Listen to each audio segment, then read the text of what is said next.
as well as has been teaching on ICAS.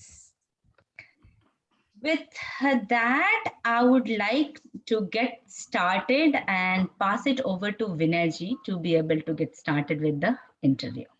So thank you, Sarah, for the recording. Thank you, Meenakshi. And good morning, Dr. Dutta. I'm calling it good morning, though for you and me both, it's the evening. Yeah. But audience is the king. Correct. Datta ji, I have heard a few things about you, but I would like to know much, much more than what I have heard. Sure. So I would like to start from the very beginning. Your name intrigues me because on one hand, your surname is Datta and your first name is Andrew. So it seems as if it indicates towards a mixed background, like some Hinduism, some Christianity, and maybe something else. So would you like to apprise us of the actual situation? Yes. Just a curiosity. Yes. Thank you for asking that question. Actually, my name was given by my father's first boss. So my father used to work in a Protestant Christian organization, Indian Everyone Crusade, way back in 1970s. So when I was born, the boss of that, the head of that organization for the Eastern Indian region, he was a Protestant Christian gentleman, and he had two sons, Mark and David, and a daughter. So he said that, Tapan, my father's name is Tapan. So he said, Tapan, if I were to have one more son, I would have named him Andrew. Now that you have a son, do I have a chance to give him a name? So my dad said, okay, no problem. Just go ahead and give a name that you like. So he gave the name Andrew, and that stuck on to me till now. So that's how it happened. And when I finished my tutelage under my first guru, he said, I'll give you one name for you to carry. And he called me as Indrajit. So Sri is the name, which is the prefix. So in astrology, people also know me as Sri Indrajit, because the name Indrajit was given by my first guru. And he says, may you overcome all the 6 vices. So that's how, all the nomenclature and names have come up. Have you given up all the vices? Oh yeah, I'm almost trying, I'm very close to that, you can say. So Okay. the 6 vices, Shararipu, or the 7 sins. And so it's a journey. As an astrologer, the more we give up our anger, our hate, our jealousy, the more we are at internal peace and happiness. That is where the secret of successful prediction lies. And the successful prediction does not depend on any theory, any system, or any formula. It all depends on how peaceful and internally well aligned and well balanced is the astrologer himself. And that is where the success of prediction comes, and where we are able to see the future. Seer, Jyotish, who is able to see that Jyoti. So that's what has been the training I came through. So overcoming the 6. Yeah, that is a very important thing, I feel, because in our circles where we learn and teach astrology, usually it is the technique, the different techniques of predictions, the knowledge about Rashi, planets, bhavas, nakshatras, vargas, and this and that. But nobody really teaches how to overcome these shadripus, the 6 devils that you have called. I wish there was a course within the astrological syllabus or outside it that most of the astrologers would go through, because I agree with you completely that the right prediction or the right advice that the client needs would come through only a very stable mind of the astrologer, which is a separate process altogether. Knowing many techniques doesn't bring that in. So thank you very much for bringing that into picture. I understand you have had a long ancestry of Vedic astrology in your family. It's a long ancestry, but I won't call it a purely Vedic astrology. It's astrology, but it may not be entirely Vedic, because there are so many stuffs that are involved in our family. And I'll just briefly give a touch upon those points. Please. I come from a family which is now almost this November, if I consider myself getting into the field of astrology in November 98, we will be completing 224 years of astrology practice. I'm the 4th generation astrologer in my family. So the start was done by my maternal great-grandfather, Surendranath Jyotirbhachaspati, and he was from the earlier East Bengal, which is Bangladesh now. So during the partition of India in 1947, he came to India, and he had a tumultuous journey during that time. And he handed over the lineage to the eldest in the family, which was my mother's uncle. That is my maternal grandfather's elder brother, Tauji. So my mother's Tauji. So, but he was never a so-called commercial astrologer, in the sense that he never practiced professionally, accepting fees and giving out astrological advices. Then my mother was the eldest in the family. She was the 3rd generation, and she was deeply into doing astrology professionally in Calcutta for a very, very long time. And she was known as Srimati Devlina in Calcutta. And we had a lot of people from political circles and film circles and celebrity circles in Calcutta regularly coming to my mom, but they used to come all in our residence. They never used to go to the chamber in which my mom used to practice. So they used to all come to the residence. And I developed this sense of astrology and what it is by hearing my mother saying, and my mother discussing over phone or in front. Did you learn anything like Abhimanyu when you were in the womb? Yeah, to a large extent, yes. To a large extent, yes, but it was more like, direct learning rather than hiding and listening. So, once client used to go away, I used to ask my mom, like, why did you say that? What was your thinking? And, a lot of tips and tricks and a lot of, long cut methods and shortcut methods, and so many things were there. But my mother was never my formal guru, where she, training me. More formal training did not come from my mother. It was more like initiating and introducing me to the field of astrology. But apart from astrology, our family has also been into a lot of remedial techniques and a lot of healing techniques, which are, some of them are within astrology, some of them are little different than astrology. Because my maternal great-grandfather and my mother, both of them were, apart from giving advice, they were also givers of solutions which are simple. In North India, what we say as totke. So, giving simple totke to people who would be able to go for very deep level remediations. So the entire gamut of astrology and remediation to help people overcome their life challenges was where I come from. Do you think astrology can be passed on genetically also, like your case proves it? Yes, it can be passed on genetically, but it need not pass on generation after generation, because as we know from horse breeding, it takes 7 breeds to get a thoroughbred. So it may so happen that a very good astrologer in a family comes after 7 generations, and 7 generations back, somebody was an astrologer. So it's not necessarily, it has to be one generation after the other that an astrologer comes into the family. It can jump 2-3 generations also. So we will look forward to your grandchildren and maybe great-grandchildren for yes. one of those thoroughbreds. True. That can always happen. Okay, well, mom is always the first teacher. Yes, in everything in one's life. And absolutely. in your case, it also happened to be astrology. So, which means that you've been learning astrology as a toddler and even continued to learn it as long as you lived. That's great.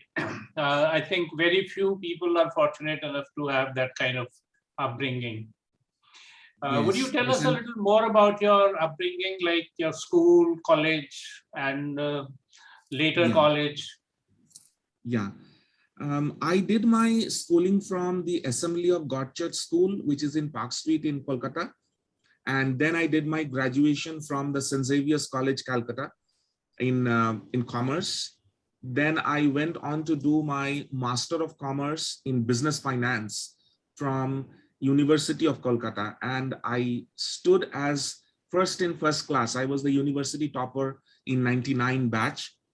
And then I had a 2-year stint of working in a advertising agency, which is now Wow. known as Take Five Communications, and they are into film production and corporate film production now.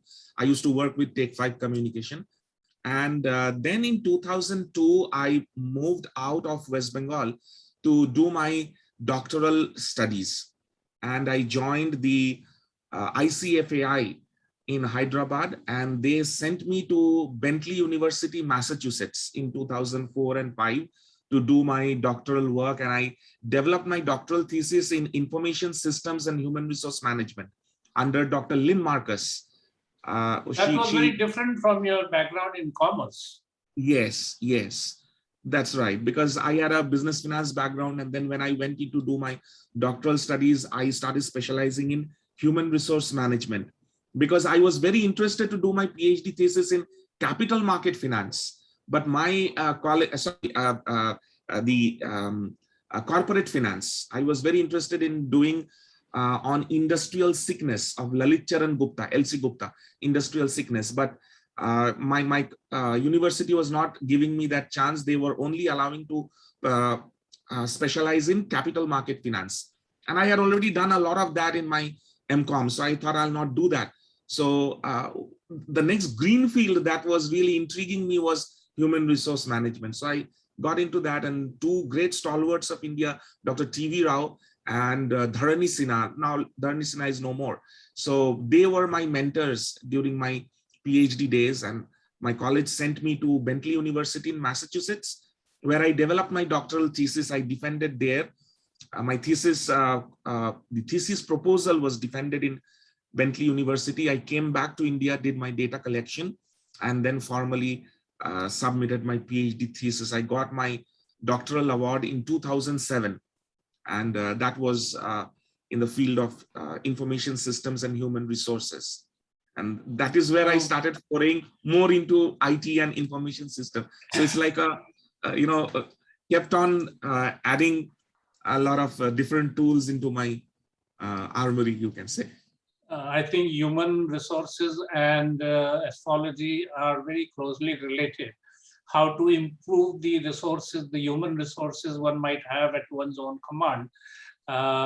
Some help from astrology can be taken. So welcome to the world of astrology. Because there are very few doctors, whether the medical ones or the non-medical ones in the field. A lot of them are self-taught, etc., etc. But highly educated people like you are few and far between. I can only recall, there must be more, but I can only recall Dr. Frawley, Dr. Charak, and who am I missing? I don't know. Yeah. Well, I know there are some people who came from the homeopathic background and like Gudrun from Germany, etc. Right. So I think healing becomes a part of the human resources development, etc., etc. Absolutely. So you mentioned your guru who gave you some formal training. Would you like to tell us something about him and how you got in touch with him? Yes. My first guru, he is known popularly as Jyotir Jogi in West Bengal. and his original name is Pramod Ranjan Mohanto. And he has been associated with MP Jewelers of Calcutta for over now almost over 50 years, 50. And he took a early retirement to join that organization, because the owner of that organization was very pleased to know that he was doing very good prediction, very good predictive ability.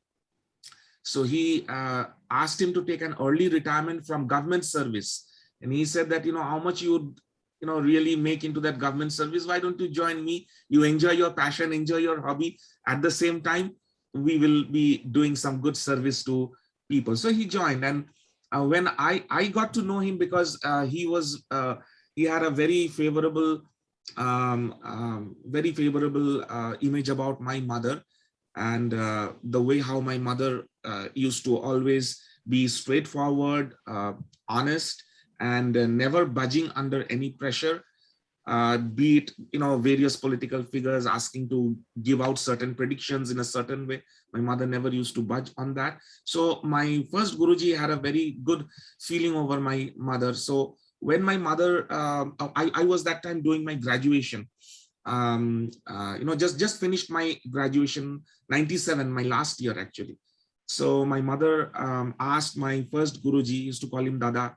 So he said, Dada, would you like to take Andrew under your tutelage? Because my Guruji was known that he has never taught astrology to anyone, including his own sons and daughters. He has one son and 4 daughters. He never taught them anything about astrology, and he never taught any student.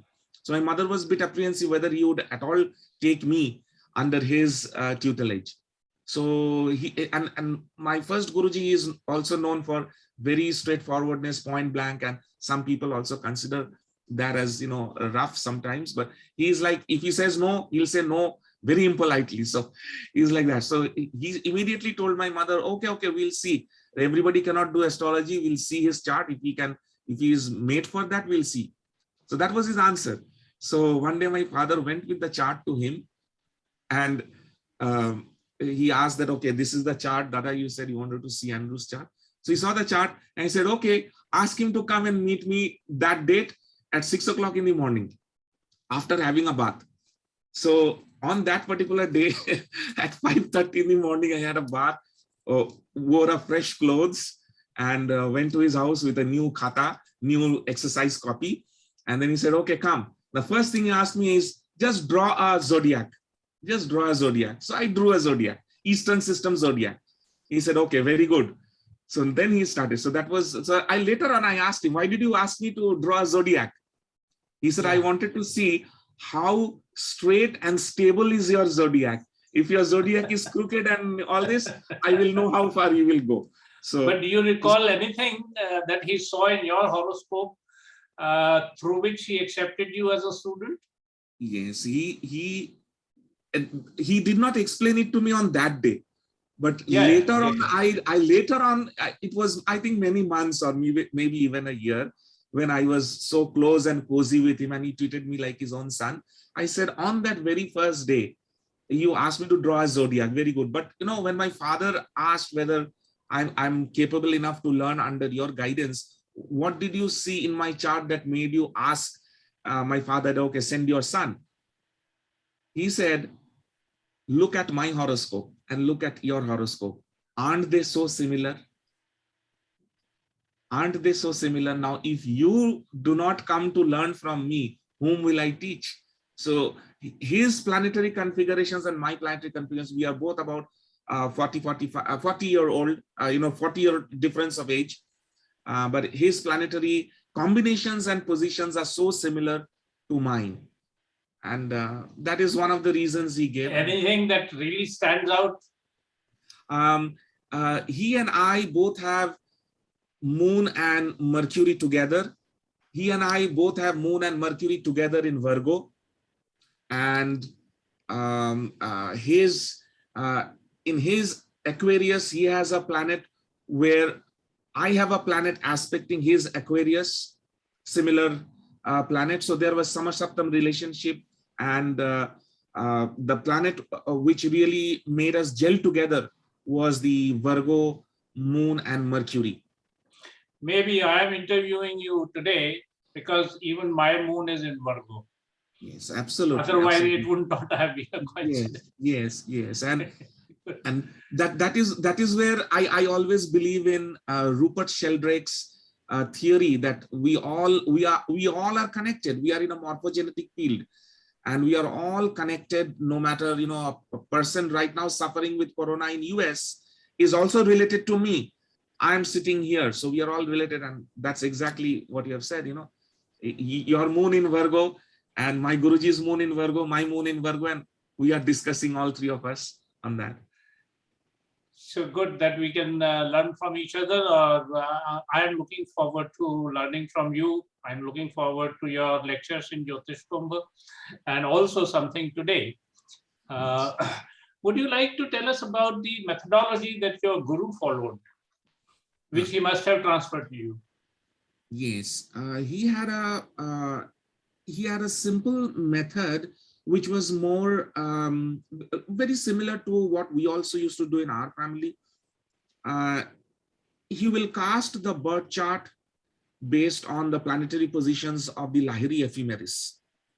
And in some cases, he also used to draw up the Navamsha.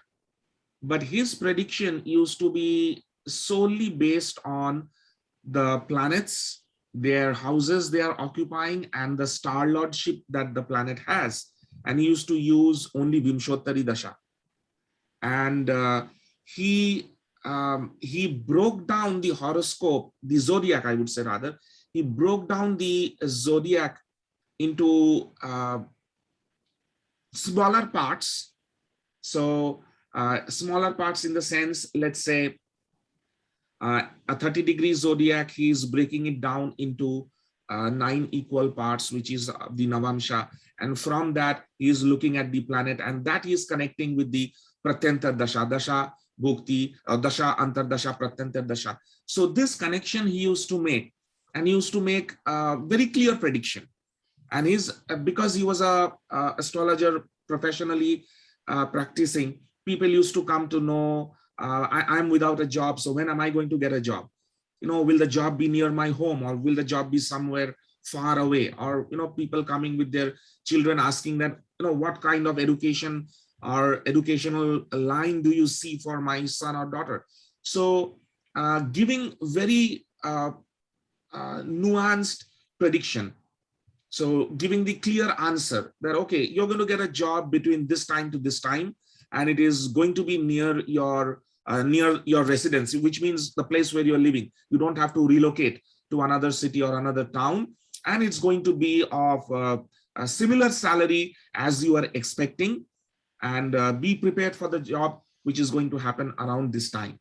And if there are the planets which are supposed to give him the bring that opportunity for the job, if those planets were not so strong enough, he used to suggest remediations. So that was what his kind method. of remedies did he do? Since he was working with a jeweler, it seems as if he was essentially prescribing gems. Absolutely. Because the jeweler would be selling them. Yes, that's right. His remediation method was exclusively gem remediation method. And what I learned from him was something he learned from Sadhan Bhai of Calcutta, who was a very, very famous astrologer of Calcutta in 1950s and 60s. And Sadhan Bhai was a person who used to see people, and suggest remedies. And you mean without the horoscope? Yes, without the horoscope. He never used to check horoscope. Sadhan Bhai used to look at people and listen to what is their problem. So somebody is not getting married, somebody is not getting a promotion, somebody is not falling in love or not getting a dating partner. He used to look at the person, ask them what is your problem, and he used to suggest remediation. So that Sadhan Bhai's, that technique, my Guruji followed. But what he did was, although he knew that technique, he taught me that technique, but he used to take a precautionary method by substantiating it with the horoscope. So his method was primarily gem remedy, whereas in our family, we have taken gem remedy and various non-astrological remediations, which go by the name of upayas or totke, and those kind of, yantrams. With yantrams also a lot of remediation is done. So in your own practice, do you predominantly recommend gem therapy or something else? Okay. In my practice, so I just need to give a little bit background on that. Our family's standpoint on remediation, also my first Guruji's standpoint, is also the same. Remediation was never given, or is still not given by me also. Remediation is never given for symptomatic problems. Somebody is having a certain disease, give a remedy, as if the disease will go away. No, it will never. Somebody is not getting a job, give a remedy and the person is going to get a job. No, it's not going to happen that way. So remediation is never symptomatic. The philosophy of remedy that we follow in our family is very similar to Ayurveda, which looks at the holistic person, the gestalt, the entire individual. So remediation is looked at from the entire horoscope, which remedy is going to balance the horoscope.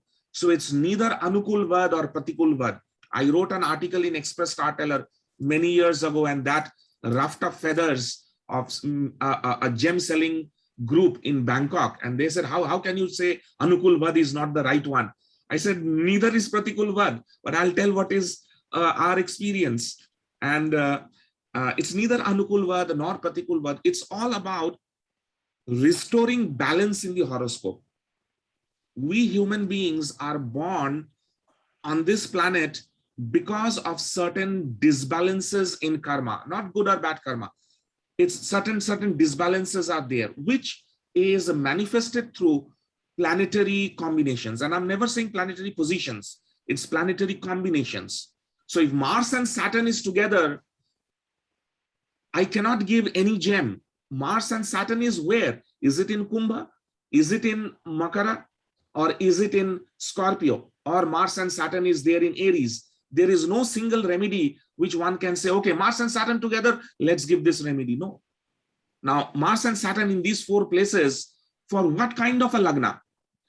In your experience, do you recall any very outstanding horoscope to whom you may have suggested a remedy which worked like a miracle? At least one, for the sake of this interview. I can give you 100 if you want, but the one that comes at the top of my mind, because I was discussing in my class last Sunday only. This is a scientist from Defense Research Development Organization, DRDO, and he is a Gujarati gentleman who was married for 10 years and they were not having any child. So from some source, he got hold of me and then he showed his horoscope. I said, look, both of you have your child, okay? Your child is promised. It's only that certain planet is blocking the result. You may, and he failed with IVF 3 times. 3 times IVF failed. That is when he got in touch with me. I said, look, you can do IVF 3 more times. I have no problem. Keep on trying, but this is the blockage. You remove this blockage and you're going to get a child. So his wife and himself, they did gem remedies, they did yantra remedies, and they did certain kriyas regularly in their home. And I'm talking about, 4 or 5 years back. And within 2 years, they had in a normal, natural conception, they had a beautiful, healthy male child. So do you recall at least some parts of the horoscope which prompted you for certain remedies, or is it confidential? No, it's not confidential, but to be very honest and frank with you, every day there are so many horoscopes, and it is very difficult for me to. I still remember the gentleman's. I will not tell the name, but I still remember his surname, Desai, and. So I don't recall exactly, but as far as I remember, there was a configuration of planets which were blocking his 5th and 11th house. And very similar blockage was there for the wife's 5th and 11th house. So the common planet between the two, which was found to be the common blocking planet, that blockage was removed. And our family follows, it was my maternal great-grandfather's way of doing remediation for gem, which was taking the Shadabala into account. So, we don't look at Dusthana Lord and, the, 8th Lord, 12th Lord, don't give gem of the 6th Lord. 6th Lord is going to do harm. 6th Lord also gives service, job, income. So Anukulbat, Pratikulbat, we don't go in that way. So we look at the Sharabala, and in Sharabala, there are certain methods which my maternal great-grandfather, he just, kind of added on. If Sharabala, certain planets are in strength, and see certain other planets which are not in strength, and then add up the two, and then analyze that and come to a conclusion. That works very well. And I did a video course on that, which is sold all over the world, Gem Solutions, Ratna Samadhan. So as far as I remember, for this particular case for which I gave this example, there were blockages in the 5th and 11th axis of both the gentleman and the wife. And it happened, very normal, natural, healthy child. And they also insisted me to keep his name. So I also did the Namkaran for the child with the proper astrological dictum of the nakshatra-based initial letter. So that a Namkaran I did. So a lot of some people suggest that the naming should be done according to the Namakshar that comes out according to the moon's nakshatra and charana. Yes. And some say that you can use anything else but this. So these are two contrasting opinions. What is yours?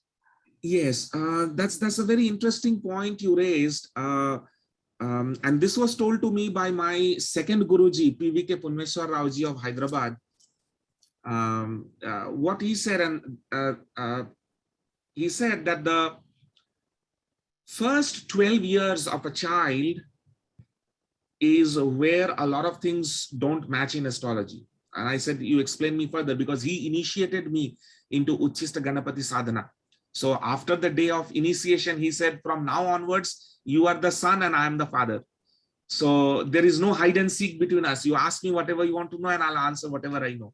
So I asked him that, why is it that if within the first 12 days of a child's birth, horoscope is not made and seen by the father should never ever see the horoscope of the child for the next 12 years. Why is it so? So he said, look, the reason is there is Balarishta. And Balarishta does not only happen for the child's horoscope. The first 4 years of a child's life, it is the karma of the mother, which is going, in North, you take it as mother or father? Mother. Okay, yeah, it's same in South also. So the first 4 years of a child's life will be the bhukta, that is both the suffering and enjoyment, you can say, will come from the mother's karma. So in the first 4 years, if the child is suffering, is the mother who needs the remediation, not the child.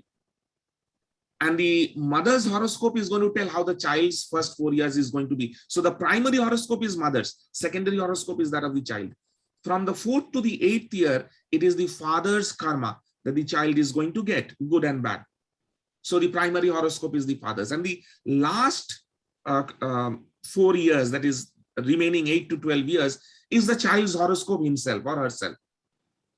So I asked my Guruji, so after that what? My Guruji said, after that, free will. There is no more astrology, it's all free will. What you sow, so shall you reap. So I said, oh, that means first 12 years is karma. I said, that's exactly. First 12 years is karma. After that, do good, get good. Okay. So after that, you don't need an astrologer. you just need to know what is the direction. You just need to know in that huge jungle of life, which is the direction to take, because, and I'll come back to your answer in a question. I'll come back to your question. It is like, I'll take an example of profession. So many people come to me for, knowing what is the profession, which profession should I go into? I always tell them one thing. Don't talk about profession, talk about your vocation. Because profession, vocation, career, three things are different things. Talk about your vocation. And I always tell them, choose your vritti according to your pravritti. Now, if you do not know yourself, what is your pravritti, how will you choose your vritti? So let me help you.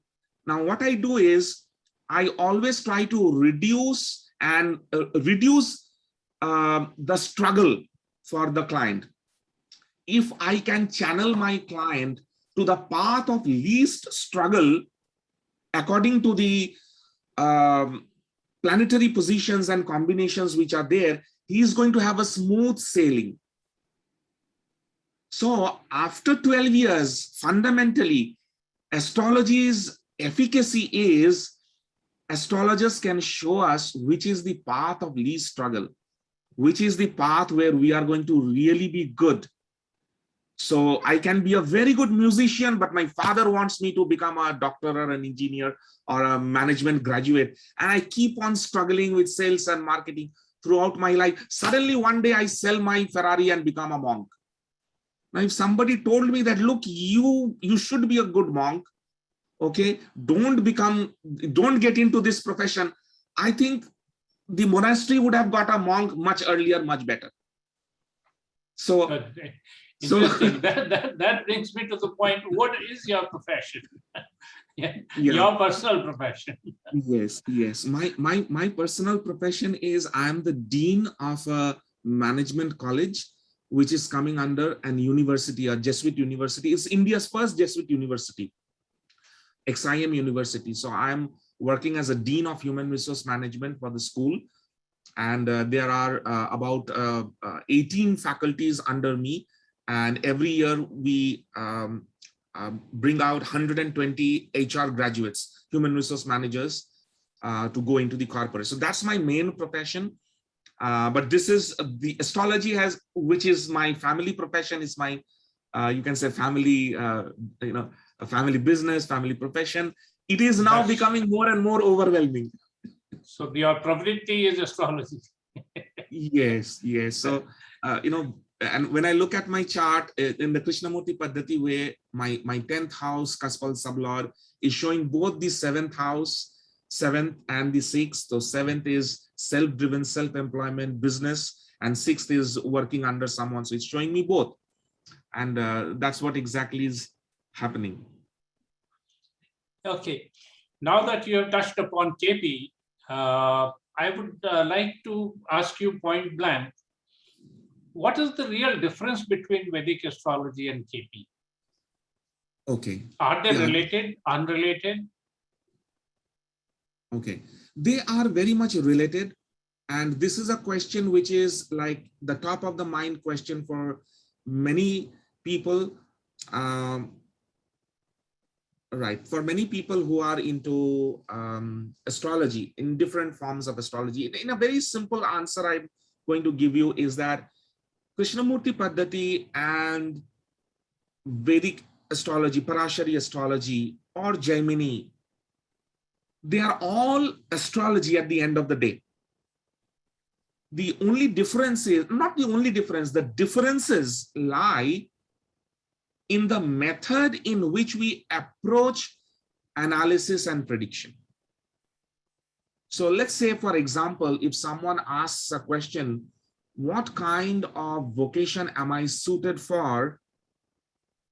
When are my periods of rise and fall in profession? There is definitely a very good way to do it in Vedic astrology. Rashi Chakra, Navamsha, and especially the Dashamsha. Depending on which dasha you're going to choose, the Ashtatvari, Dadoshatvari, or Vimshottari, the choice of dasha, and other tools are there. That's one way of finding the answer. KP also finds the answer, but in a different way. So if I have to answer in very simple, because you're an astrologer, I am an astrologer, we shouldn't get into discussing terms now, which our audience will not understand. So in very simple way, is just a different approach to prediction. It's just a different path. And neither is narrow or the other is wide. These two paths are not comparable to each other. Vedic astrology stands on its own right. KP stands on its own right. Now, where is the commonality then? Where they can shake hands with each other? I have always said in all the forums, Vedic astrology and KP astrology are just like elder brother and younger brother. Elder brother is big, wide, all-encompassing.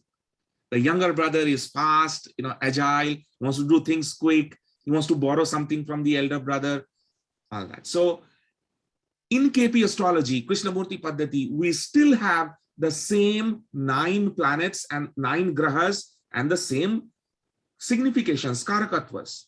Saturn is still a delay maker.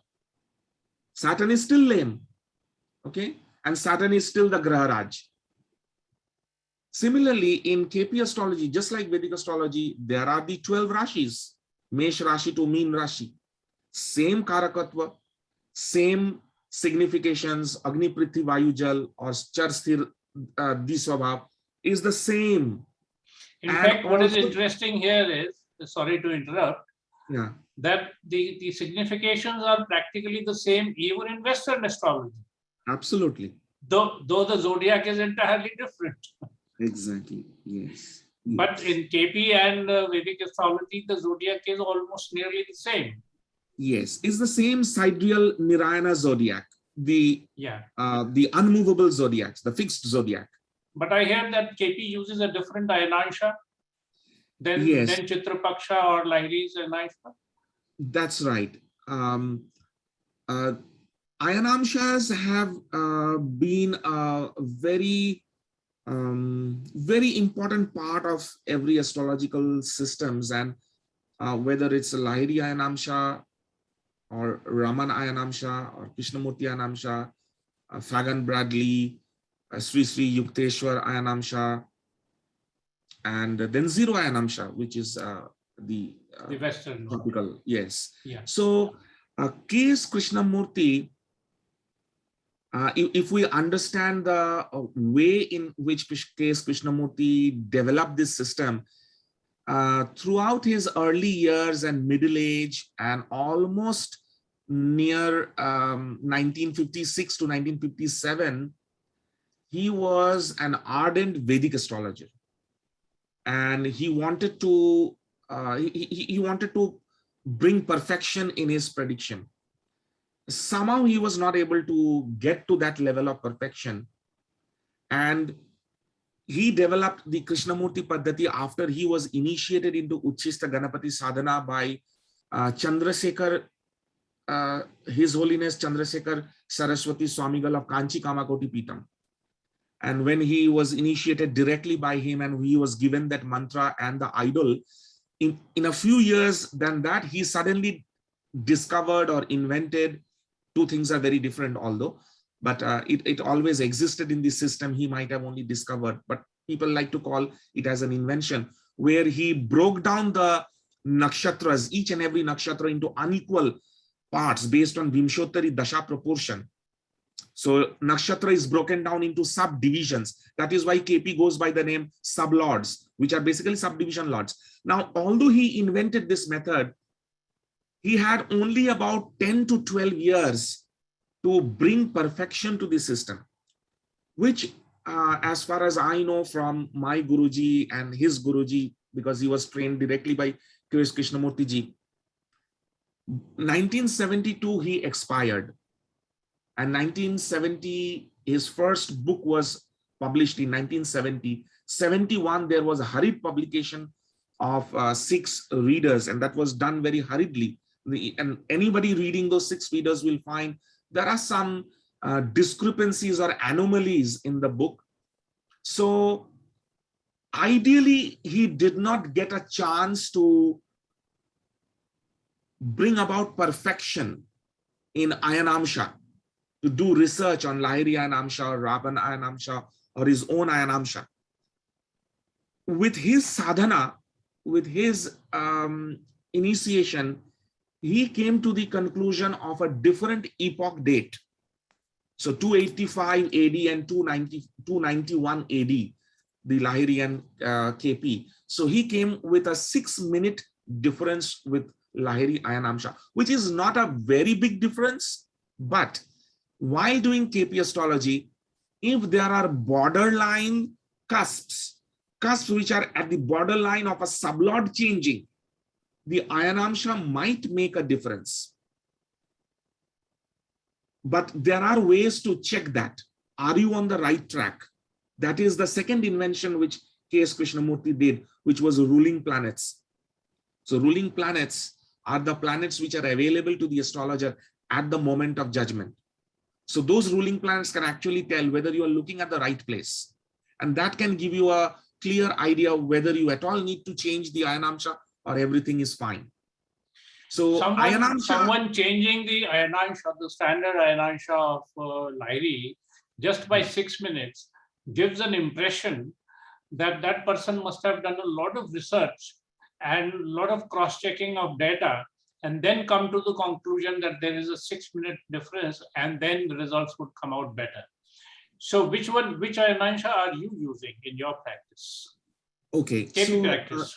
Yeah, so two parts to this question. So the first part, we do not have enough published literature on the Ayanamsha calculations of K S Krishnamurti. K S Krishnamurti in his book talks about his sadhana and his initiation and how he was, kind of illuminated about the kind of Ayanamsha that should be taken.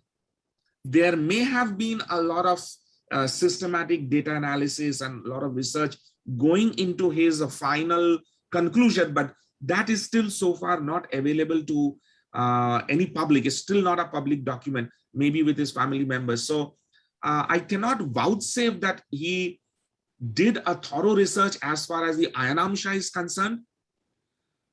And coming to the second part of the question, which Ayanamsha I use, I have been using the KP new Ayanamsha because KP old Ayanamsha, which was originally given by KSK, was an annual Ayanamsha, which used to be given for the month of 15th April of every year. And it used to be fixed for the entire year, which is not the case for Ayanamsha. It goes on changing few seconds every week, every month. So in 1993, his elder son-in-law, also goes by the name Subramaniam, but that is not his second son. His son-in-law, he made a thorough revision of the Ayanamsha and he brought in Newcomb's rate of precision or Newcomb's rate of correction. And in 1993, the Ayanamsha was made monthly Ayanamsha starting from 1st of January. So the KP new Ayanamsha, which is like 5 minutes, a couple of seconds, is not a very big deal breaker when it comes to analysis of horoscope. I used to use KP old Ayanamsha and the new Ayanamsha throughout my KP career. And it's almost now last 4 years that I have migrated into using Lahiri Ayanamsha. And I also in Kapil Raj's interview, I spoke that I'm probably the only living KP astrologer who uses Lahiri Ayanamsha while doing KP, which is like a sacrilege. But when it comes to Lahiri, the reason why I have moved into Lahiri is getting Dasha Bhukti Antara system, the Dasha Bhukti Antara cascade closer to the date of the event. I can also use KP Ayanamsha, no problem with that. I might still get a variation of a couple of days. So to go closer to the actual reality, Lahiri seems to work better. You see, this sequence of events that KP himself created one Ayanamsha and then his son-in-law made a small difference, and then you, having tried the old and the new KP, now you have gone to Lahiri because you also have done a lot of research on that and then come to the conclusion that Lahiri gives a better prediction. So there is a lot of food for thought. What else is the difference between Vedic and KP. I mean, what is the methodology behind KP, which is distinct from the normal Vedic astrology? Right. So just to conclude the Ayanamsha discussion, I did not do very systematic research in terms of data collection and data analysis and do that. But what I used to do is when I used to do my predictions and telling people certain event is going to happen between this date range and this date range. Sometimes it happened a little earlier than my starting date range, or it happened a little later than the ending date range. So when I started looking at those and everything was correct, then I started questioning where some adjustment may be needed.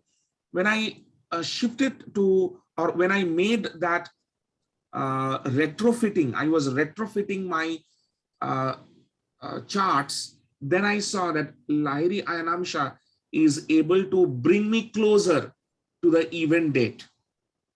So far it's the Lahiri Ayanamsha which brings closer to the event date. So it's not a research that I have used to go into Lahiri, but based on practical chart and based on real outcome of my prediction, I am more inclined to stick to Lahiri than stick to KP. So it's not that I use Lahiri.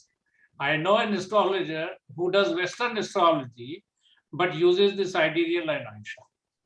Right. And not the tropical one. So that, of course, is a vast jump from one discipline to another. Exactly. I would like to ask you that in normal Vedic astrology, there are so many different techniques, but one of the prominent ones is to use Vargas, and most significantly, the Navansha. Does KP also use Navansha and other divisional charts? No. KP method, the Krishnamurti Paddhati method, uses the Nirayana Rashi Chakra, and on Nirayana Rashi Chakra, Placidus house division is casted. The cusps, so the Lagna degree is the beginning of the house. The second cusp is the beginning of the second house. So there is one single chart, which is the Nirayana. That's a big shift from normal Vedic astrology, where the Lagna means the center of the house. Yes, it's not the Bhava Madhya. Okay. So yes, in KP, it is the beginning. It's always the beginning. So Lagna means is the, so if Lagna is in 21 degree Aries, Lagna begins from 21 degree Aries, and the second house might be 19 degree Taurus. So the span of the Lagna Bhava is not 30 degree. Because it's Placidus semi-arc house division system. So the span of a house can be exactly 30, which is very unlikely. Usually it is more than 30 or less than 30. Even in northern latitudes, what we find is that there are two bhavas in a single Rashi, which is called as cuspal displacement. And one Rashi which does not have any bhava, which is an intercepted sign. So in KP astrology, what happens, in a single Rashi chart, the bhavas are superimposed. So we get to see in Mesh Rashi which bhava has fallen. Now, planetary positions are reckoned from the bhavas. So let's say in Aries or Mesh Rashi, we are having the Lagna bhava starting from 21 degrees. And let us say Jupiter is in 12 degrees. So we would not say Jupiter is in Lagna Bhava. We will say Jupiter is in the 12th Bhava. But it is in Aries. It is in Aries, but Jupiter is behind the Lagna Bhava. It is in the span of the 12th Bhava. So Jupiter is in the 12th Bhava, not in Lagna. Yeah, I mean, that's a common practice even in Vedic astrology, where they take Bhava Chalit system. So that is some similar thing there. Yes, yes. So that is where you will have overlap with the Vedic astrology. So apart from these, KP astrology will also take into account the star lords, house occupancy and house ownership signification. And every star lord, all the 27 nakshatras are broken down into 9 unequal subdivisions. They are called as sublord. So the result in KP astrology is derived by analyzing a planet's house occupancy and ownership, the planet's star lord's house occupancy and ownership, and the planet's sublord's house occupancy and ownership. These three together will lead to an analysis and a prediction. KP does not use any kind of yogas. So Kemadrum yoga or Panfara yoga or any kind of solar yoga, lunar yoga or other kind of planetary yogas. KP does not use any yoga except K.S. Krishnamurti used to call any combination of Saturn and Moon, whether conjoined and in each other's star or aspecting Samasaptama. He used to call this yoga as Punarfu yoga. Punarfu. Punarfu in the sense that it's a delay-making yoga. So Saturn and Moon together will delay the matters of the houses owned and occupied by these planets in the life of the person. That is the only yoga which is used in KP astrology. And KP astrology uses only one type of dasha, which is the Vimshottari dasha. Irrespective of what we see in Gemini system, of what are the different planetary configurations giving hint to what kind of dashas are needed, KP does not at all use that. It's only Vimshottari dasha. And there is another element which is an invention and an addition, is the concept of ruling planets. So a lot of decisions become very easy to take in KP astrology when astrologers take into account the ruling planets which are present at the moment of judgment.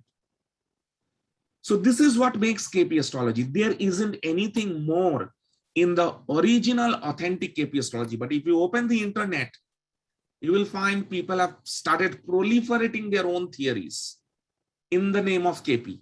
And in the name of KP, a lot of things are happening. Those are not KP. The original, authentic, genuine KP is very simple. One Rashi Chakra, Placidus house division, one single Ayanamsha, which is KP Ayanamsha, one Vimshottari Dasha.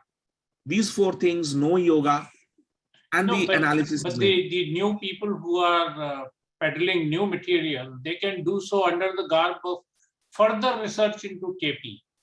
Are you suggesting that there is no need to do that?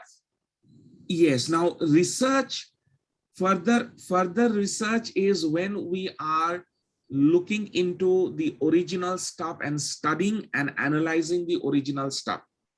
Now, what is happening, and it has happened since quite a number of years now, instead of keeping Krishnamurti Paddhati and trying to see whether different Ayanamshas have a different value addition, whether different dasha systems have their different value addition, people have started going steps forward. So KP astrology is fundamentally 3-step: the planet, the star lord, and the sublord. Now people are moving sublord, star lord, and then sublord, sublord. People have moved into sub-sublord. So we have a planet is in a star is broken into subdivision. People have broken it into sub-subdivision, and then sub-subdivision, and then it's probably infinite. So research is one thing, but then developing entirely something new is completely different. So research leads to innovation, but invention is something entirely different. So we need to be very careful on the internet that are we looking at innovation or are we looking at brand new invention which has not got into prototype testing. Yeah, in fact, even in Vedic astrology, people are trying to make use of Navansha and then Navansha of Navansha, which they would call D81.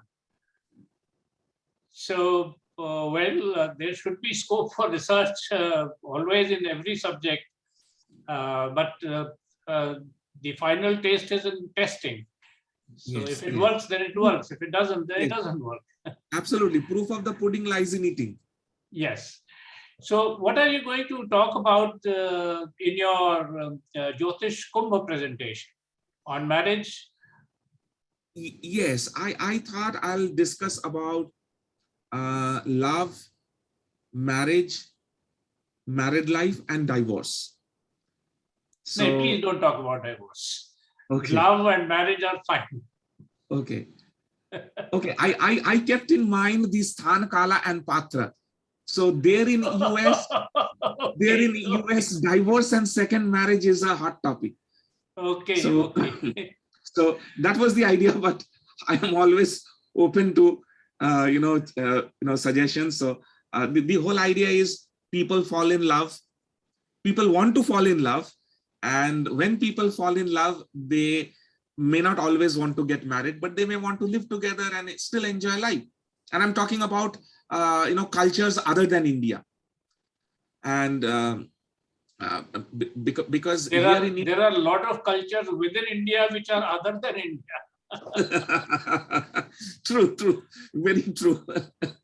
So the idea in the Jyotish Kumbh Mela would be to give people an insight using a KP chart, which is fundamentally just one page diagram, how one can understand whether a person may fall in love, what kind of love it is going to be, whether the love is going to materialize into marriage or the marriage is going to happen out of negotiation, which is more prevalent in the Indian culture. And then how is going to be the married life, quality of married life, and whether there is divorce. And if there is divorce, whether there is going to be a second marriage. There might not be a divorce, there might be a separation, prolonged separation.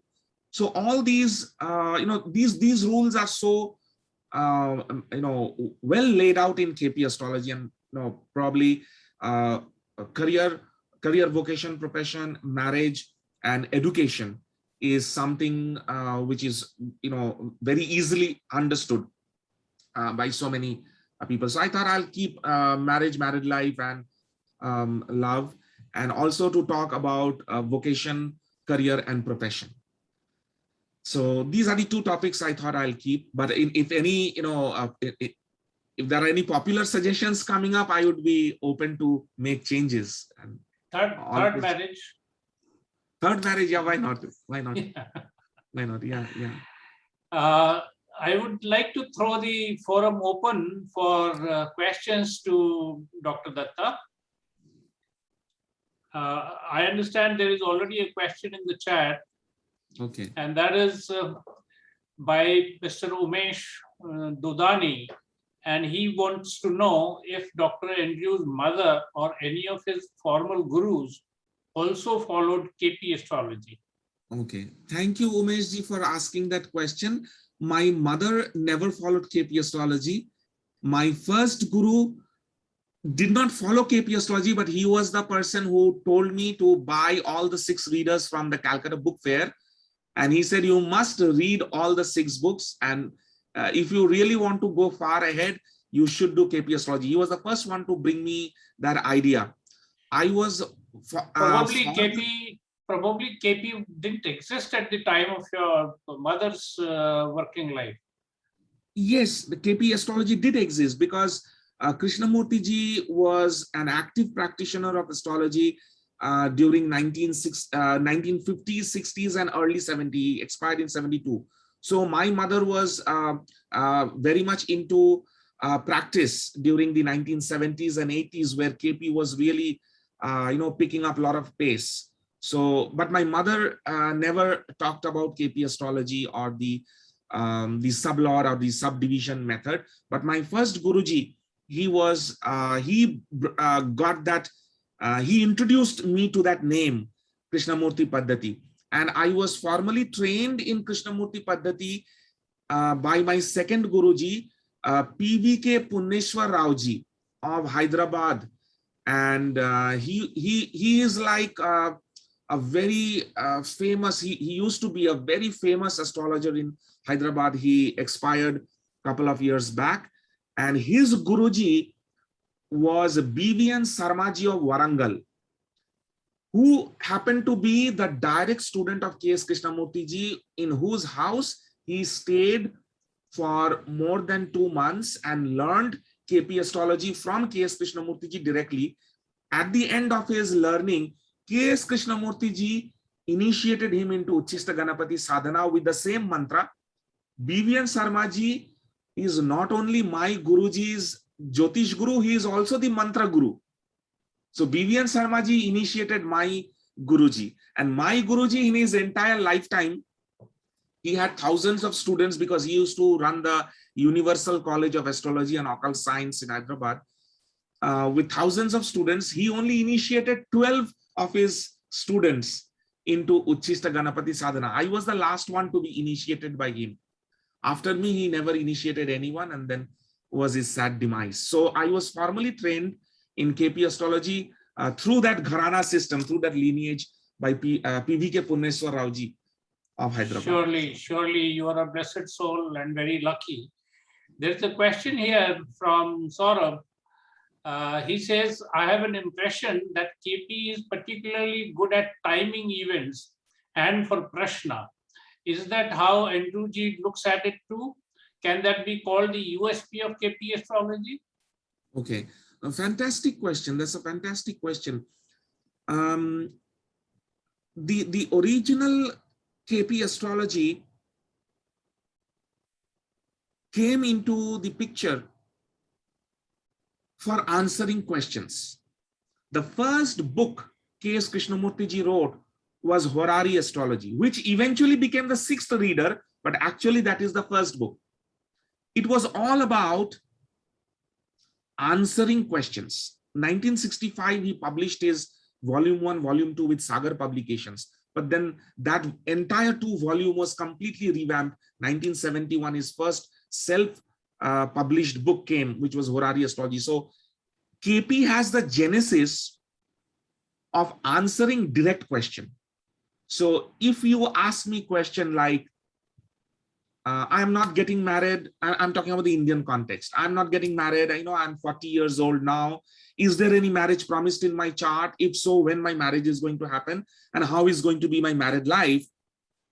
You can churn out a very decisive prediction within half an hour. And I'm taking into account your casting of horoscope and understanding and all that. Within half an hour, you can give a clear-cut, unambiguous, no beating around the bush kind of answer. Now, that was the original genesis of KP, giving direct answer, whether it is from birth horoscope or from Prashna chart.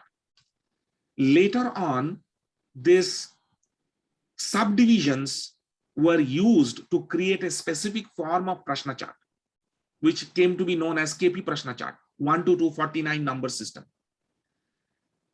Now, in original KP books and the Astrology and Athrishta magazine, which K.S. Krishnamurti used to, just a minute, something happened with the visibility. Okay, so in those magazines, K.S. Krishnamurti used to make qualitative analysis as well. What I mean by that is, if somebody was asking the same question, I'm not getting married, whether do I have a married life? If so, how is the quality of that married life? K.S. Krishnamurti has shown in his original articles, you can give qualitative answers by blending planetary effects with the Rashi effects and the Bhava effects. However, that is something which I was fortunate to learn from Punneswar Rauji. I have taught it in my video courses, in my classes that I take. However, many a times you will find many people doing KP astrology, they kind of bring it down to the level of numbers, as if it's all quantitative. Okay, your 5th cusp sublord is occupied in the 7th and it's the star of such and such planet showing 7 and 11. And okay, so I understand 5, 6, 2, 11 is there. Now, what is the answer? What's the answer?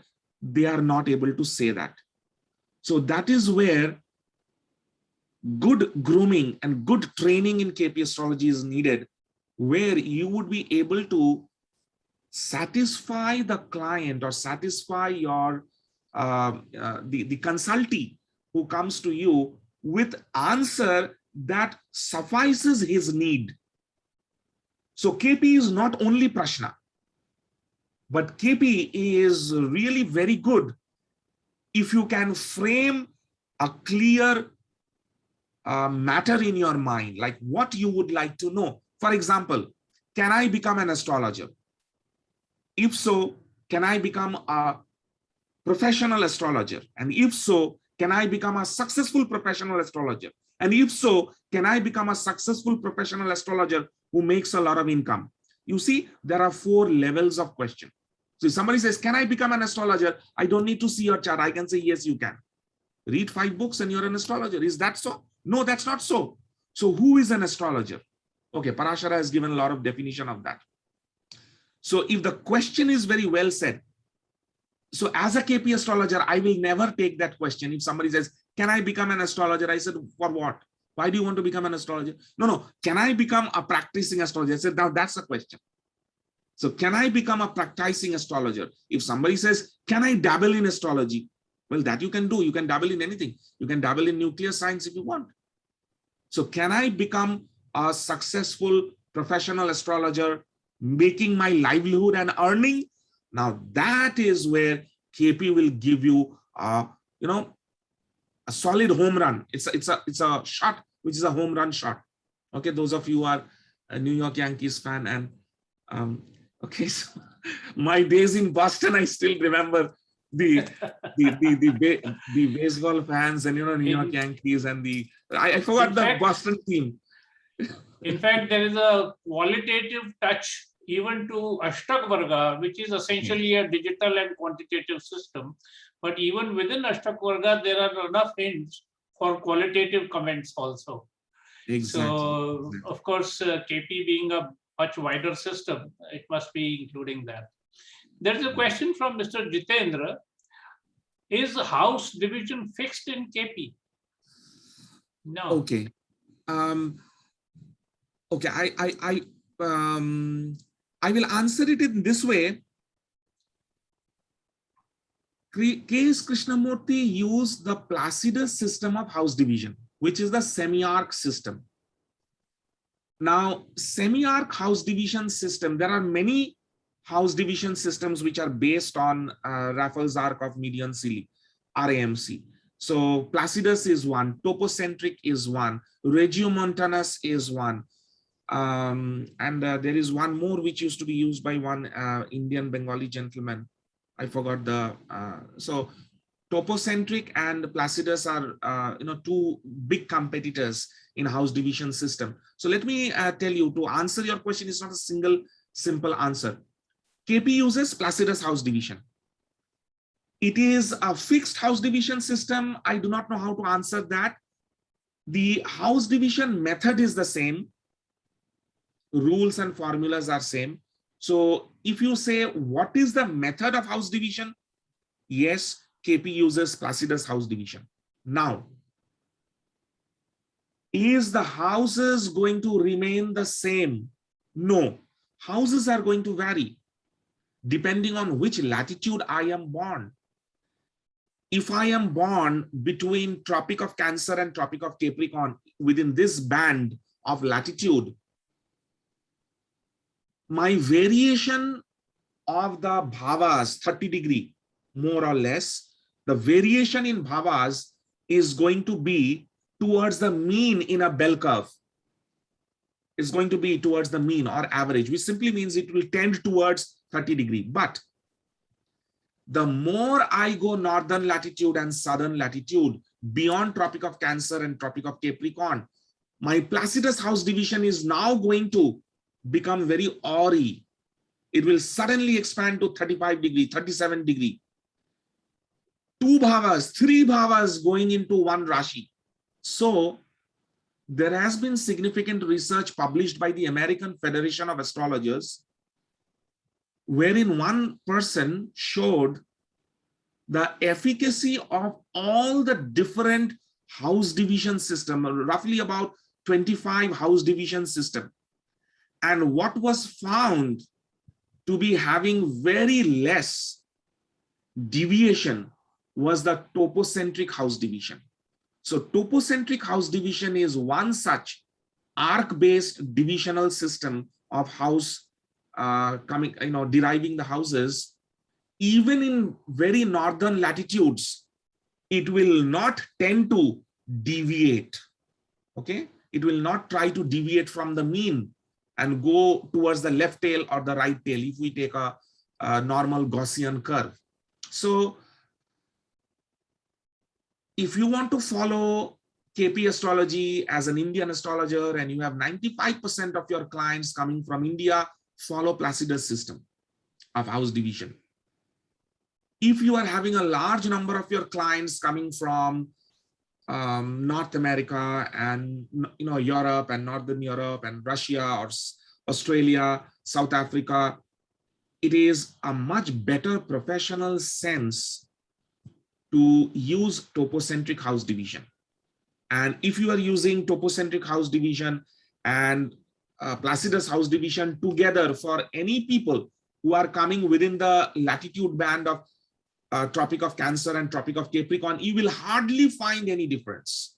It will be 99.99% similar. It will be different by a few seconds. But as you are moving closer to the Tropic of Cancer or closer to the Tropic of Capricorn, and you cross that limit of latitude, you will find wide variation coming in Placidus and topocentric, where topocentric has a higher hit ratio than the Placidus. Yeah, I hope it was a simple question, but the answer is very complicated.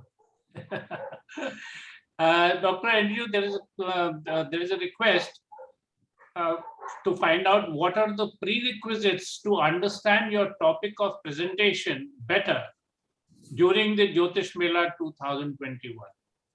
Okay. And that, I suppose, is the last question. And that's a very good and brilliant question, I must also say. So the only prerequisite is just to know the 9 planetary karakatwas, the 12 Rashi karakatwas, and the 12 Bhavas karakatwas, and the 27 nakshatras. If you know these 4, you are all set to embark upon an astrological journey, be it KP, be it Vedic, be it anything. So just know from any standard good textbook, K.N. Raoji's publications have very, very good books on fundamentals and advanced topics. K.N. Raoji's books, and that group of authors have done phenomenally good work. You can read from there. Those of you who are from US and Europe, you can read books by Hart Defoe and Robert Svoboda. Dr. David Frawley, who is who has received the highest civilian award from our country. Astrology of the Seers is another very good book of Dr. David Frawley. Also, Komila ji has written very good book on Nakshatra, Komila Sutton. So Komila ji has written very good book. Dennis Harness ji has written very good book on Nakshatra. So if you take the top 10 books in the field of astrology, irrespective of Vedic, KP, or Indian or Western, the top 10 books, if you just read the fundamental first 5 chapters of planetary signification, Rashi, Bhava, and Nakshatra, only these 4 signification, you can understand KP astrology, because KP is a different Vedic expert. You don't have to be a Gemini expert. You don't have to be any expert. Just come with some basic reading done and you're all set. Dr. Dutta, this has been a very, very interesting discussion. And I really admire your memory for dates and names and your teaching style. So I'm sure we are all going to enjoy your presentations for the Jyotish Mela, and all the best. Thank you so much. It was a pleasure talking to you. Thank you so much, Vinay ji, for helping me to speak well today, because it's also because if Lagna prospers, the 7th will also prosper. So the Lagna and 7 have a very unique connection. So the axis is very important. So everything was balanced because you were there, and you helped me to speak my mind. And also thanks to Arshavidya Gurukulam organizers, especially Meenakshi ji and Saurav ji, for giving me this chance to talk with all of you. And I will be very glad to make my presentation, and I'll always be available for reaching out anytime. So it's my good luck and pleasure as well. Thank you, Dr. Dutta. Thank you very much. I will say thank you to Vinay ji as well as Dr. Andrew Datta for such an interesting conversation. And I think I learned a lot about KP. So I did not had any idea about like how the KP is structured, and even having a basic knowledge of Vedic astrology a person can know. So thanks a lot for that. So with that, I would like to go towards. Do anybody have any further question which you would like to talk about before we close the session? I don't think. No, thank you. Not a problem. Saurav, can you please help us in the mantra, please? Sure, thank you. Thanks a lot, Dr. Andrew. Very interesting discussion. And Vinay, thanks a lot for navigating it. Really appreciated all of it. And looking forward to the Jyotish Kumbha lecture. We'll do the closing mantra. Om Sarve Bhavantu Sukhinah Sarve Santu Niramaya Sarve Bhadrani Pashyantu Ma Kaschid Dukkha Bhag Bhave. Om Shanti Shanti Shanti. Hari Om. Namaskar, everyone. Thank you. Thank you, everyone. Thank you, Vinay ji. Thank you. And thank you, Doctor. Thank you. Thank you.